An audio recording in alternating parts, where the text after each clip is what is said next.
phone rang at an hour when only bad news travels. The shrill sound cutting through the silence of the old Victorian house like a knife through silk. Eleanor lay awake in her four-poster bed, the one Arthur had carved himself from walnut wood during their first year of marriage, listening to the rain hammer against the slate roof, a sound that usually lulled her to sleep, but tonight felt like warning drums beating a frantic rhythm. The clock on the bedside table, its face illuminated by a sliver of moonlight slipping through the heavy velvet curtains, read 2:43 a.m. Her heart hammered against her ribs as she reached for the receiver, her arthritic fingers fumbling slightly in the dark, brushing against the framed photo of Arthur smiling from their honeymoon in the Berkshires. A mother knows the weight of silence, and she knew the terrifying hollow in her stomach wasn't from the leftover pot roast she'd had for dinner, but from a premonition that the world she had carefully tended to for 74 years was about to fracture irreparably. She answered, her voice raspy with sleep and the faint remnants of a cold she'd been fighting off, and heard the terrified, hushed whisper of her grandson, Leo. He begged her not to hang up, begged her to listen, his voice cracking like thin ice underfoot.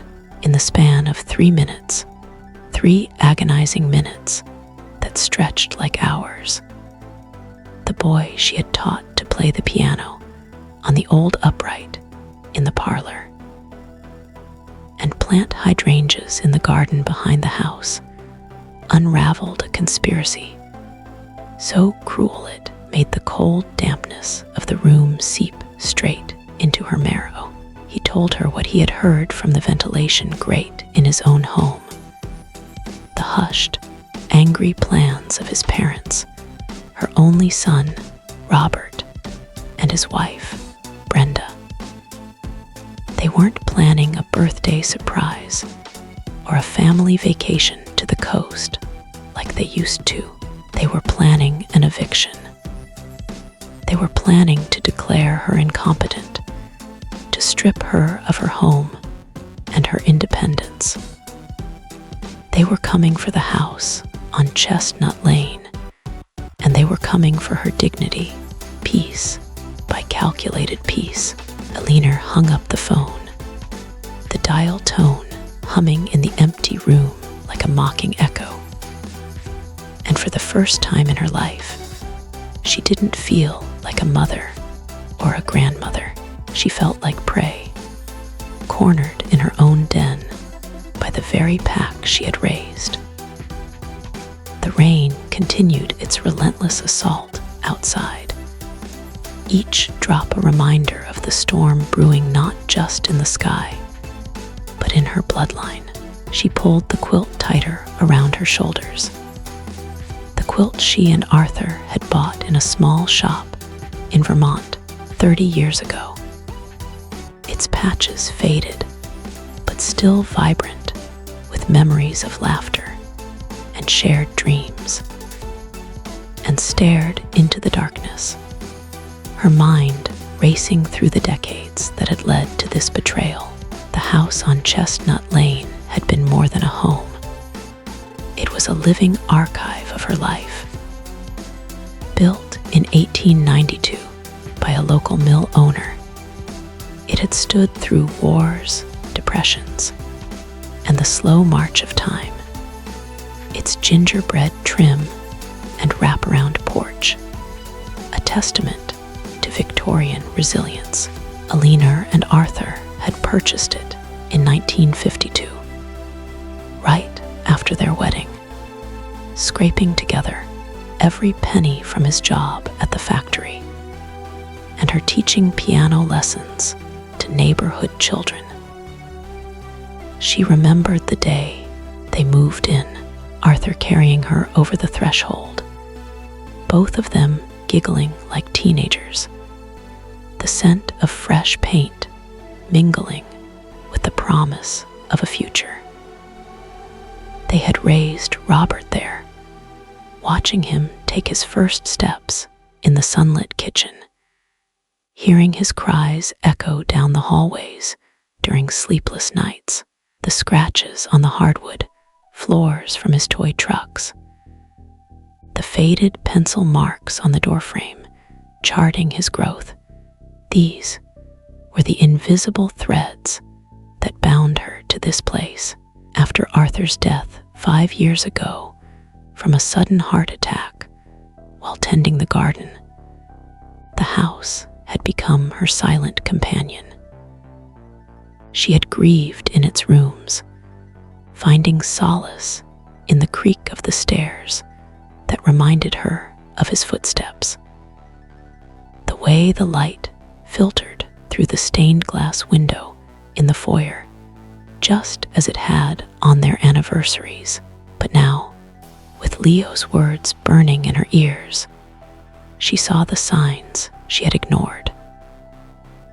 The Sunday dinners that had once been filled with warmth, Robert regaling her with stories from his accounting firm, Brenda sharing recipes from her women's club, Leo sketching quietly in the corner, had turned into something insidious over the past year. It started subtly, she realized as she replayed the memories. Brenda, with her perfectly coiffed hair and designer purses that screamed midlife ambition, would wander the rooms during visits, her eyes lingering on the antique armoire Arthur had restored, or the silver tea set inherited from Eleanor's mother. This place is so historic, she'd say, her tone laced with false admiration. But Eleanor now heard the underlying calculation. Robert, her once devoted son who had called her every week during his college years, had grown distant, his questions probing. "Mom, have you thought about downsizing? The maintenance must be exhausting." They had framed it as concern, but Leo's revelation painted it as greed, pure, unadulterated greed, fueled by Robert's mounting debts from bad investments, and Brenda's insatiable desire for a lavish lifestyle they couldn't afford. By dawn, the rain had tapered to a drizzle, leaving behind a gray, steel-colored sky that matched the resolve hardening in Eleanor's chest like forged iron. She did not cry. Tears were for later, when the battle was won or lost. Instead, she rose from her bed, her movements stiff from the arthritis that had crept in after Arthur's passing, and dressed in her best charcoal wool suit, the one she reserved for church services or the rare theater outings with her book club friends. She pinned her silver hair back with the pearl clips Arthur had given her on their 40th anniversary, applied a touch of rose lipstick that brought color to her pale cheeks, and looked at herself in the vanity mirror. The woman staring back had lines etched deep around her eyes and mouth, maps of a life lived fully, joys, sorrows, triumphs. But those eyes were sharp, clear, and burning with a cold fire that no age could dim. Downstairs in the kitchen, the heart of the home, with its original cast iron stove and butcher block counters, worn smooth by decades of meal preparations. She made a pot of strong Earl Grey tea. The aroma filled the air, mingling with the faint scent of lemon polish from her weekly cleaning. She sat at the small breakfast table, its surface scarred from years of family gatherings, watching the cardinals flit around the feeder in the garden, a feeder Arthur had built from scrap wood. As the steam rose from her cup, she began to write in her leather-bound journal, the one she had kept since her 20s. She documented everything Leo had whispered: the plan to file for emergency guardianship, the fabricated claims of dementia, the lies about her leaving the stove on or wandering the neighborhood at night. She added her own observations, the dates of their visits, Brenda's appraising glances, Robert's evasive eyes, building a timeline of deception that read like a legal brief. But as she wrote, memories flooded back, unbidden and bittersweet. She thought of Robert as a child, his chubby hands grasping hers as they planted the first rosebush in the garden. He had been a sensitive boy, always drawing pictures for her, always seeking her approval. What had changed him? Was it Brenda, with her relentless drive for status symbols, the luxury car, the country club membership they could barely afford? Or was it something deeper? A resentment festered over years of perceived slights. Eleanor had always supported him, paying for his college tuition when Arthur's factory job hit hard times, helping with the down payment on their first house. Yet here he was, plotting to dismantle her world for financial gain. The pen shook in her hand, not from frailty, but from a rage so profound it felt like it might consume her. At 8 o'clock sharp, after finishing her tea and a slice of toast with marmalade, she called Sarah Miller. Sarah had been one of Eleanor's piano students nearly 40 years ago. A bright-eyed girl with clumsy fingers, but a brilliant mind that soaked up knowledge like a sponge. Eleanor had seen her potential early, encouraging her not just in music, but in academics, even writing her a recommendation letter for law school. Now, Sarah was the most feared estate attorney in the county, known for her ruthlessness in the courtroom and her fierce loyalty to clients who deserved justice. When Eleanor explained the situation simply, without embellishment, her voice steady despite the turmoil, there was a long silence on the other end. Sarah did not offer platitudes or condolences. She simply asked, "How soon can you get to my office? Bring everything you've documented." Eleanor drove through the wet streets of Willowbrook, the town where she had lived her entire life. The tires of her reliable Buick hissed on the damp asphalt as she passed the park where she used to push Robert on the swings, the high school where he had graduated with honors, the library where she still volunteered twice a week, reading to children in the cozy story corner. Every corner held a ghost. Arthur proposing under the old oak tree in the town square, family picnics by the river, holidays with lights strung across the porch. Part 2, Characters. 95-0. It was a mourning process. She realized, grieving the death of the son she thought she knew, replaced by this stranger who conspired in the shadows. The drive took 20 minutes, but it felt like an eternity. her mind weaving through what-ifs and regrets. Sarah's office was in a modern building downtown, a stark contrast to the Victorian charm of Eleanor's home. It smelled of leather-bound books and lemon polish, with sleek furniture and walls lined with diplomas and awards. Sarah, now in her 50s with sharp features and a no-nonsense bob haircut, greeted her with a firm handshake. They sat in the conference room, a pot of coffee between them, and Eleanor played the recording she had made on her phone of her own recounting of Leo's call. Sarah listened intently, her face unreadable, taking notes on a legal pad. When it finished, she leaned back, tenting her fingers. "This is elder abuse, plain and simple," she said matter-of-factly.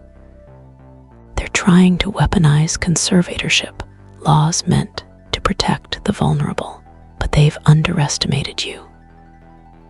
Sarah explained the legal mechanisms in detail.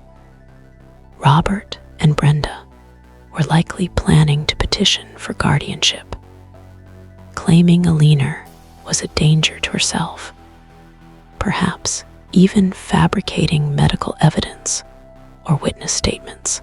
They could freeze her assets, sell the house under the guise of necessary liquidation, and shunt her into assisted living. But Sarah had a counter-strategy. It involved creating a revocable living trust to protect her assets, drafting an advance healthcare directive, naming a neutral third party as decision-maker, and scheduling an immediate evaluation by a forensic geropsychiatrist to prove Eleanor's competency. "It'll be expensive," Sarah warned, "and ugly. Family disputes always are, but if we move fast, we can head them off before they file."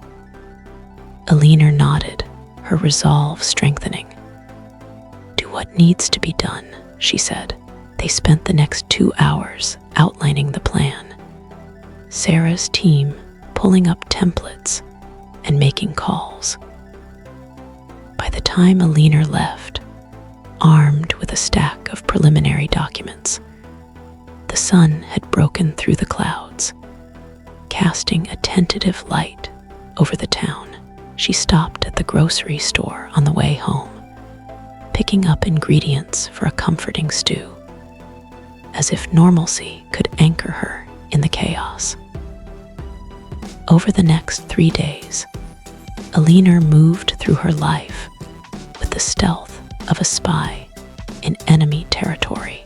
She answered Robert's calls twice a day now, unusually frequent, keeping her voice light and airy, complaining about the persistent rain, asking about his latest client at the firm, giving no indication that she knew the sword of Damocles hung over her head. It was the hardest acting performance of her life. Hearing his voice, so normal, so seemingly filial, while knowing he was plotting to strip her of her rights, made her stomach churn with nausea. She confided in no one except Sarah, not even her closest friend, Margaret from the book club, fearing word might get back. The evaluation with Dr. Harlan, the geropsychiatrist Sarah recommended, took place in his quiet office on the edge of town. He was a serious man in his 60s, with kind eyes behind wire-rimmed glasses, and a gentle demeanor that put her at ease.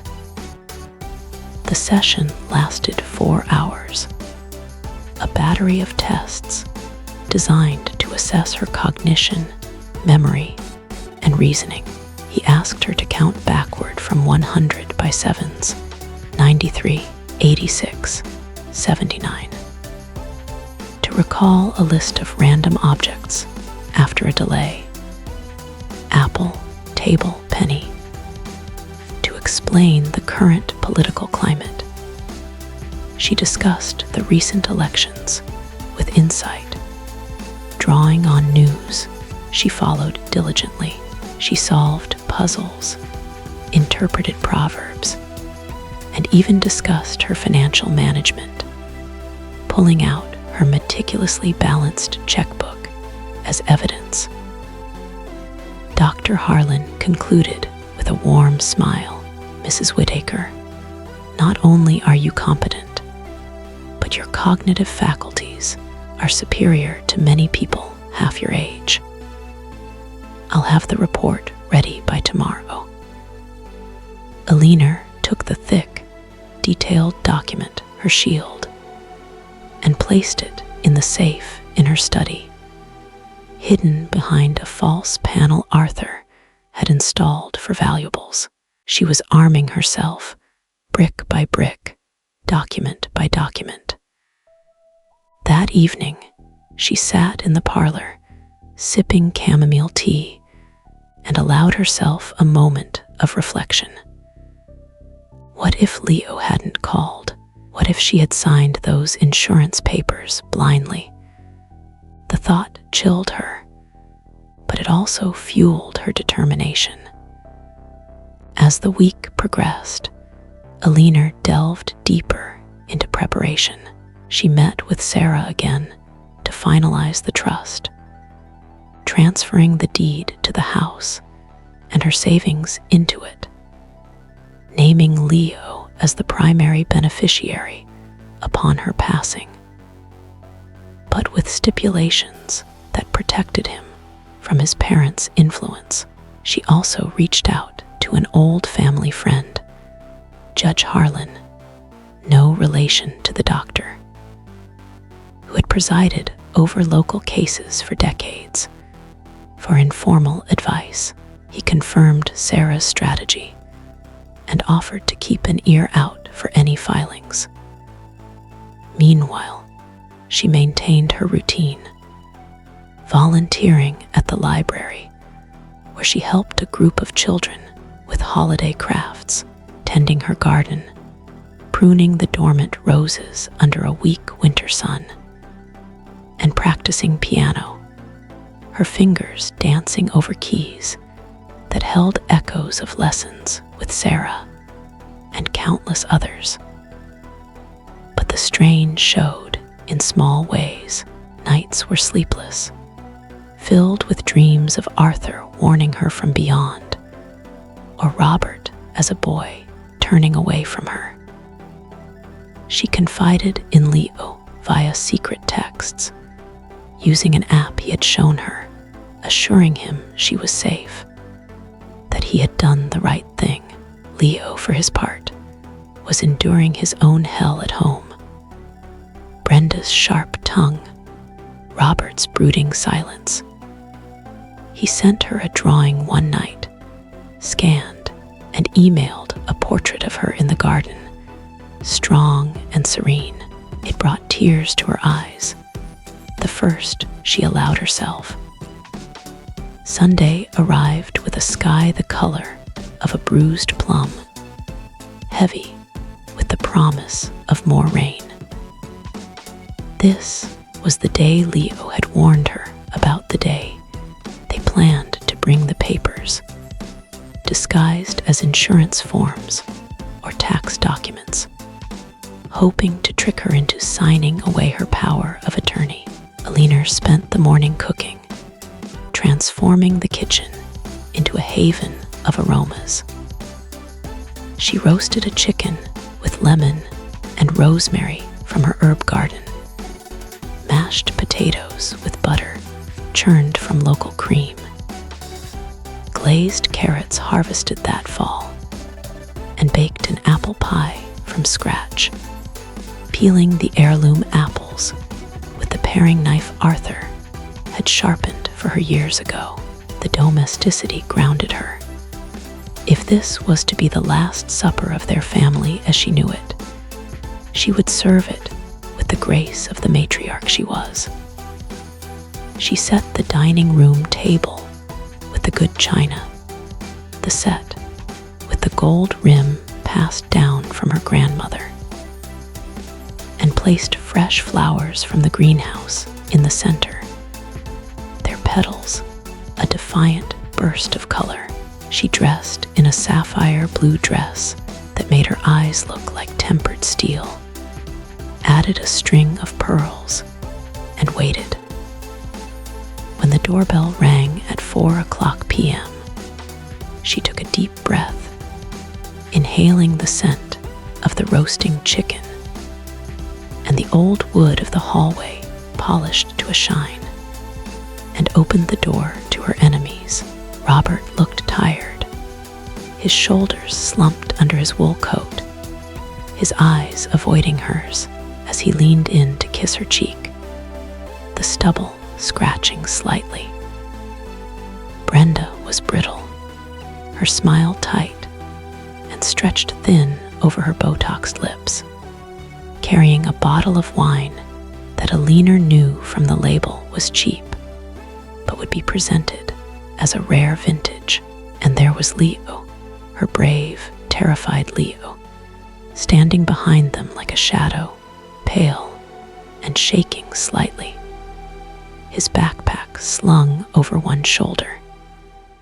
He met her gaze for a fleeting second, his eyes wide with fear and hope, and she gave him the smallest, almost imperceptible nod. "I know," it said. "I am ready. You are safe with me." She welcomed them in, taking their coats with practiced hospitality, hanging them in the hall closet that still smelled faintly of Arthur's cologne. She ushered them into the living room, its walls lined with bookshelves filled with classics and family photos, and offered drinks: sherry for Brenda, scotch for Robert, soda for Leo. The tension was palpable, a thick, suffocating fog that pressed against the antique wallpaper. Brenda kept checking her watch, her manicured nails tapping impatiently. Robert kept tapping his foot on the Persian rug, a nervous habit from childhood. They were on edge. Good, Eleanor thought with a quiet satisfaction. They should be.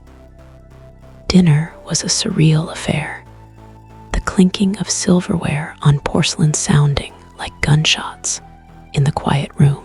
Brenda chattered incessantly about nothing: the traffic on the highway, a new boutique in the mall selling overpriced scarves, the neighbors' tacky holiday lights, filling the silence with noise to drown out the guilt radiating from her.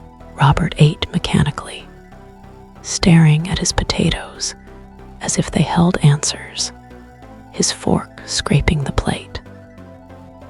Eleanor ate slowly, savoring every bite, watching them with the keen observation of someone who had raised a family and navigated life's tempests.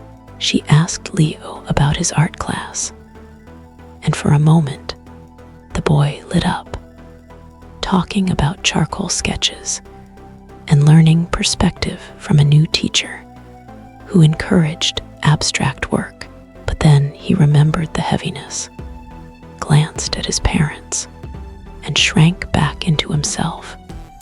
His enthusiasm dimmed. As the plates were cleared, Eleanor insisting on doing it herself, despite Brenda's half-hearted off. Part 3, Characters. 95-0. R. And the pie was served with fresh whipped cream the moment arrived.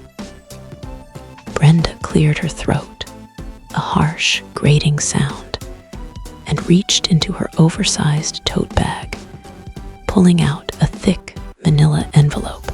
"Eleanor," she began, her voice taking on that sickly sweet tone that made Eleanor's skin crawl like nails on a chalkboard. Robert and I were looking over some things, and we realized your insurance policies are terribly outdated. We found a great new bundle that saves money and gives better coverage, includes long-term care, which is so important these days. But we need to get the paperwork in by tomorrow morning to lock in the rate. Robert finally looked up, his face pale and slick with sweat. It's just standard stuff, Mom. Updating beneficiaries, making sure you're covered for everything that might come up. He pushed the envelope across the polished mahogany table, its surface reflecting the chandelier's light. It slid toward Eleanor, stopping just inches from her wine glass, the flap slightly open as if inviting her doom. She looked at the envelope, then at her son, seeing the desperation in his eyes, the same eyes that had looked up at her with adoration as a child. She saw the sweat on his upper lip, the way his hands trembled slightly. She saw the greedy glint in Brenda's eyes, masked by false concern. And she saw the heartbreak in Leo's, his knuckles white as he gripped his fork. She didn't reach for the envelope. Instead, she reached for her tea, took a calm sip, the bergamot flavor steadying her, and set the cup down with a deliberate click that echoed like a judge's gavel. "It's interesting you mention paperwork," Eleanor said, her voice steady and low, filling the room with an authority that had been dormant but never absent, honed from years of teaching and leading community groups. Because I've been doing some paperwork of my own this week. Quite a bit, actually. The air left the room in a whoosh. Brenda's smile faltered, cracking like cheap porcelain. "Oh, what do you mean?" Her hand froze mid-reach for her wine. Eleanor stood up slowly, her chair sliding back with a soft scrape. She was not a tall woman, but in that moment, she seemed to tower over them, her presence amplified by the weight of truth. She walked to the sideboard, its drawers filled with linens and silver, and picked up a sleek black legal binder, Sarah's handiwork. She returned to the table and dropped it with a heavy thud next to their envelope, the sound reverberating through the room. "I mean," Eleanor continued, locking eyes with Robert, her gaze unflinching, "that I spent the last 3 days with Sarah Miller, my attorney. I mean that I have undergone a complete forensic psychological evaluation by Dr. Harlan, which has declared me to be of exceptional mental health, sharper than most.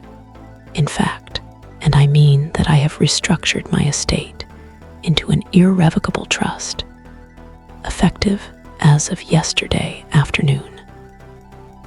She paused, watching the color drain from Robert's face like water from a sieve.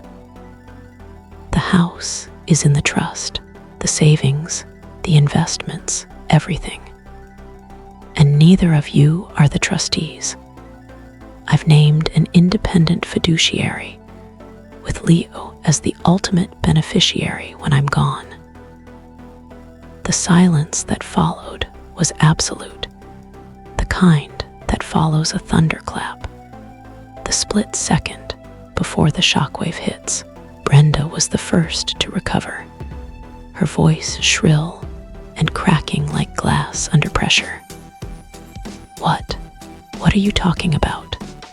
Why would you do that? This is insane." Eleanor turned her gaze to Brenda, cold and dismantling, dissecting her with a look. "Because I know," she said simply, her words dropping like stones into a still pond. "I know about the conversations you've had in your kitchen, late at night, when you thought no one was listening. I know about the plan to file for guardianship, to declare me incompetent and ship me off to some facility. I know about the assisted living place in Oakwood. You've already toured, the one with the shared rooms, the understaffed nurses, and the history of neglect violations that you conveniently overlooked." She looked back at Robert, her voice softening with a mix of sorrow and steel. "I know you think I am a senile old woman who can be managed, manipulated, and discarded like yesterday's news. I know you look at this house, the home your father and I built with our bare hands, and see only dollar signs, a quick fix for your debts and Brenda's extravagances." Robert stood up abruptly, his chair scraping violently against the floor, splintering the tension. "Mom, that's crazy. You're paranoid. We never don't." Eleanor cut him off, her voice sharp as a whip crack, halting him mid-sentence. "Do not lie to me. Not in this house, not under the roof that your father slaved over, working double shifts to pay the mortgage while I taught lessons until my fingers bled." She pointed to the black binder, her finger steady. "Inside, that is a transcript of a phone call, a call where I was warned about everything you plan to do tonight. Every detail, every lie. I have protected myself, Robert. I have locked every door you tried to pry open, every window you thought was vulnerable." Robert's eyes darted to Leo, realization dawning like a dark sunrise, his face twisted in anger, veins bulging in his neck. "You," he snarled, taking a menacing step toward the boy, his fist clenching. "You little rat, how dare you!" "Robert," Eleanor shouted, a command that froze him in his tracks, her voice booming with the authority of a lifetime of motherhood. She positioned herself between them, her small frame a barrier of iron will. "If you take one more step toward my grandson, I will call the police and have you removed from this property. Do you understand me? And don't think I won't. I've already alerted Sarah, and she's prepared to file charges for attempted fraud and elder abuse." The power dynamic shifted irrevocably in that instant, the predator becoming the prey, cornered by their own hubris. Robert slumped back into his chair, putting his head in his hands, his shoulders shaking, whether from rage or shame. Eleanor couldn't tell. Brenda, however, was not done. Her ambition was forged in harder fires, perhaps from a childhood of want that she had never shared. She stood up, her face red and blotchy, eyes blazing. "This is ridiculous," she spat, her voice rising to a near shriek. "You are clearly confused, Eleanor. Delusional, even. Whoever put these ideas in your head is manipulating you. We are your family. We are the only ones who care about you truly care. If you think you can cut us out like this, you're wrong. We'll fight this." "I didn't cut you out," Eleanor said, her voice dropping to a whisper that carried more weight than a scream, laced with profound, aching sadness. "You cut yourselves out. You chose money over blood. You chose a quick payout over the dignity of the woman who raised you, who sacrificed for you. She looked at them both, her eyes welling but not spilling. I would have given you everything in time. I always have the loans, the advice, the love. But you couldn't wait. You had to steal it, like thieves in the night.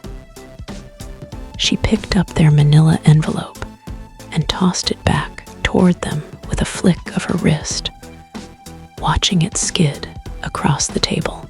Take your papers, take your wine, and leave my house. Now, Brenda looked like she wanted to scream, to throw the pie plate, to tear the room apart in a fit of rage. But the icy resolve in Eleanor's eyes that had stared down life's hardest blows, stopped her cold. She grabbed her purse, snatched Robert's arm, and hauled him up like a rag doll. Come on, Robert.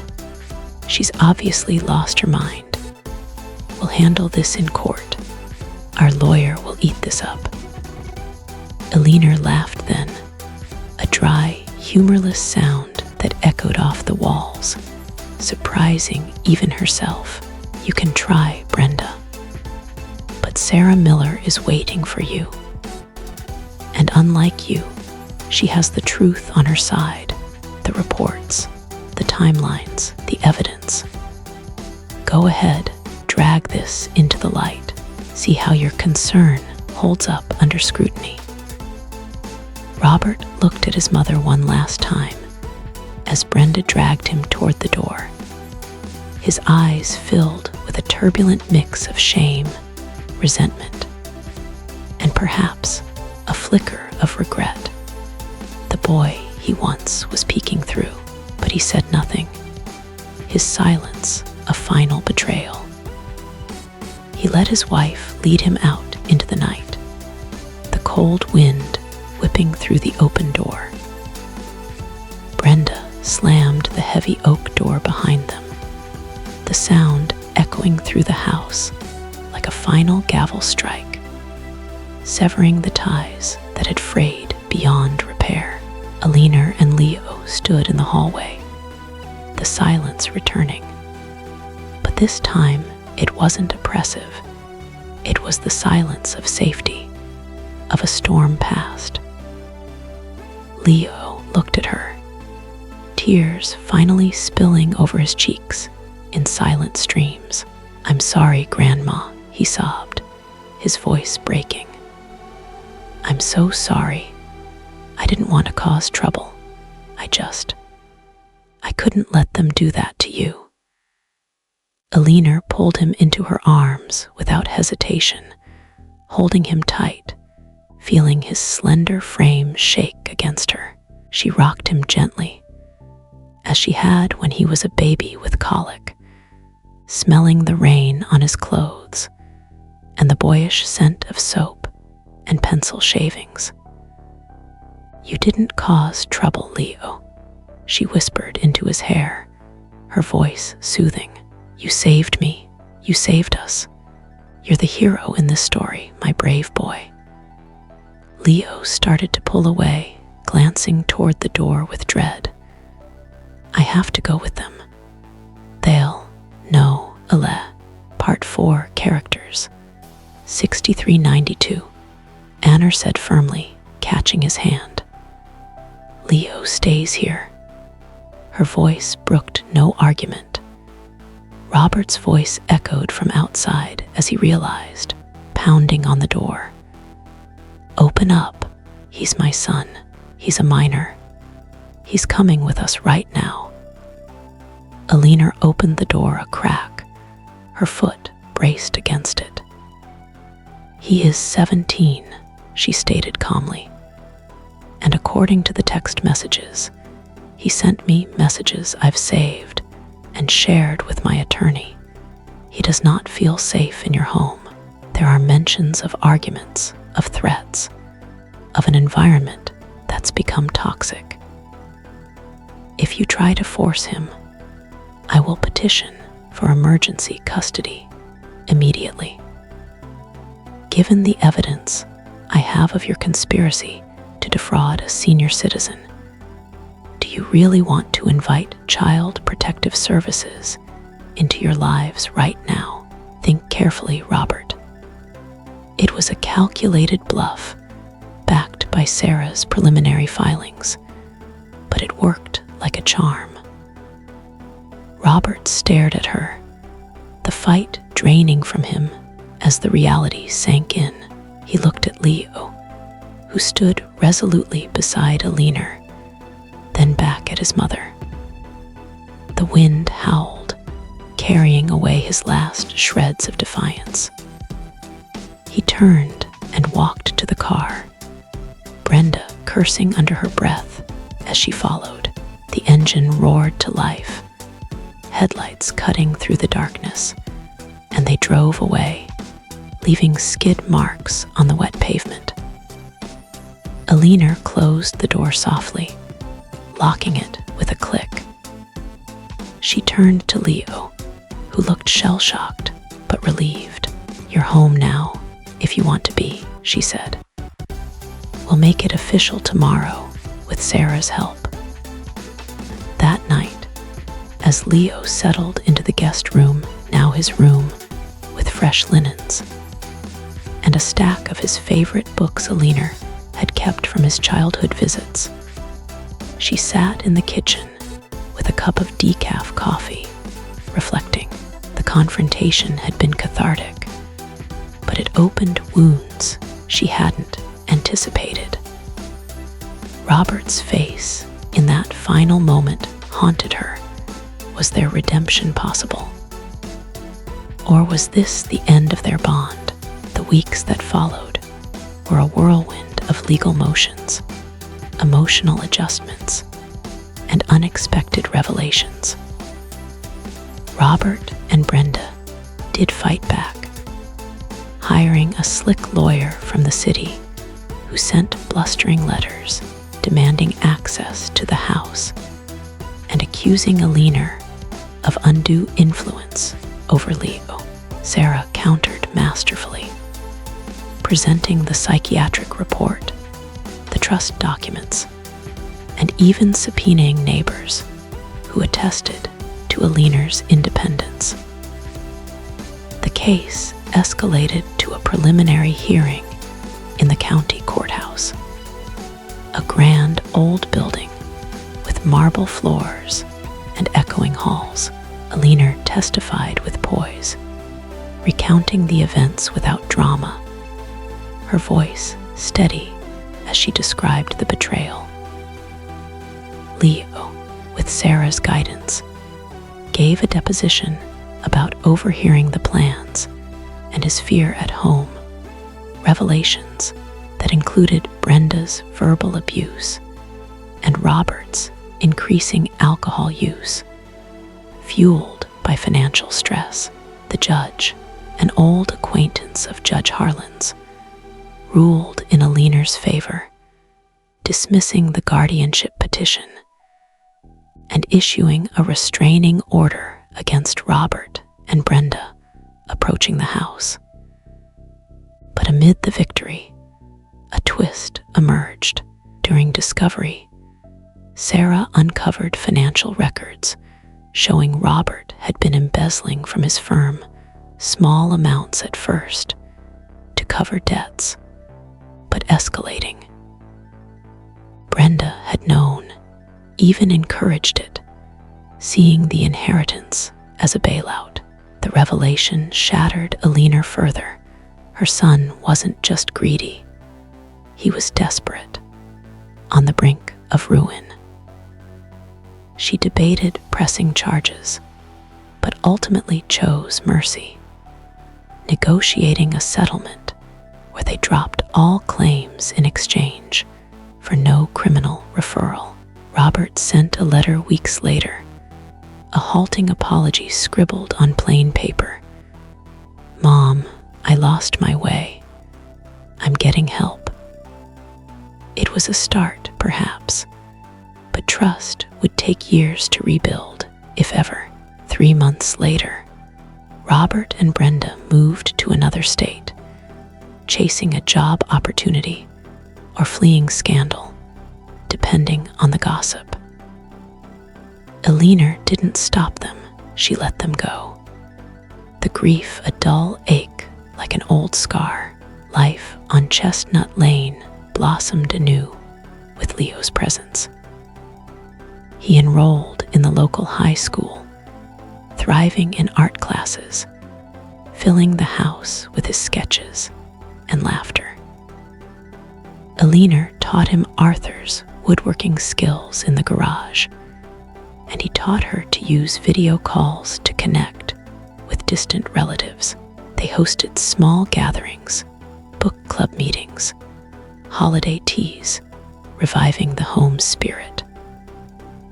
One afternoon in late autumn, a year after the phone call, Eleanor sat in her wingback chair in the library, the fire crackling in the hearth, casting a warm, golden glow across the room, lined with leather-bound volumes. Outside, the leaves turned brilliant shades of crimson and gold, falling gently to cover the garden in a patchwork quilt. Leo was in the parlor, playing the piano, Clair de Lune by Debussy, the notes floating through the house like melancholic ghosts, evoking memories of Arthur humming along. Eleanor closed her eyes and listened, sipping her tea, the warmth spreading through her. She was 75 now, older, wiser, scarred by betrayal, but strengthened by resilience.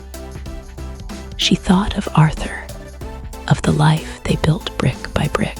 She thought of Robert, hoping for his redemption from afar. And she thought of Leo, the grandson who had become her anchor. As the music swelled, filling the sturdy walls, she knew with certainty she was the mistress of her fate, the captain of her soul. Safe, loved, and irrevocably home.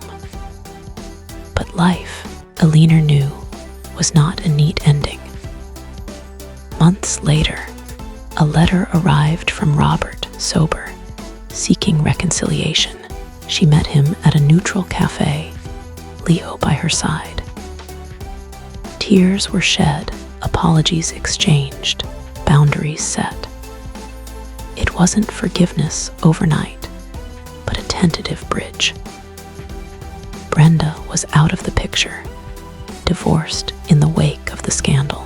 Robert moved back to town, starting over with a modest job, attending therapy. Family dinners resumed, cautious at first, but warming with time. Leo flourished, heading to art school on a scholarship Eleanor funded through the trust. Years passed. Eleanor lived to 85, passing peacefully in her sleep, the house alive with memories. Leo inherited it, but more importantly, the lessons of integrity and love. Robert reformed, helped maintain it, honoring his mother's legacy. The house on Chestnut Lane stood as a beacon, not just of history, but of redemption, resilience, and the enduring power of chosen bonds.